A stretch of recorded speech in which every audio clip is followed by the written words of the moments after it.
एकदा गेले आणि ते काम पूर्ण झालं असं तर होणारच नाही. चला तर मग तुम्हाला पुढे सांगते काय झालं. अगोदरच्या व्हिडिओमध्ये तुम्ही बघितले असतील श्रीशाला आम्ही एक कानातलं केलं होतं. त्याच बाबतीत एका कानातलं व्यवस्थित येत होतं, पण एका कानात तिचं फिट होत होतं. आम्ही अगोदरच त्या कारागीर काकाला म्हटलं होतं, पण त्यांचं असं म्हणणं होतं की तिचे कानाचे छिद्र लहान आणि मोठे आहेत, म्हणजे वरी खाली आहेत. 2-3 दिवस तुम्ही बघा कसं वाटते, नंतर येऊन एक्सचेंज किंवा त्याची साईज मोठी करून घ्या असं म्हटल्यानंतर आम्ही बरं म्हणून घरी आल्या.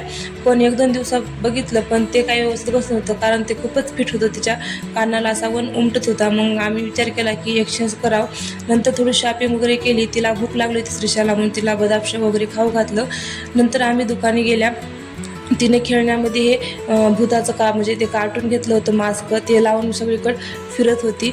नंतर कारागीर काकाकडे गेल्यानंतर ते कानातले वगैरे काढून घेतले आणि त्यांना एक्सचेंज करायच्या ऐवजी त्यांनी मोठे करून देतो असं म्हटले. मग आम्ही बरं आहे म्हटल्या आणि तिचे कानातले वगैरे असे मोठे करून घेतले.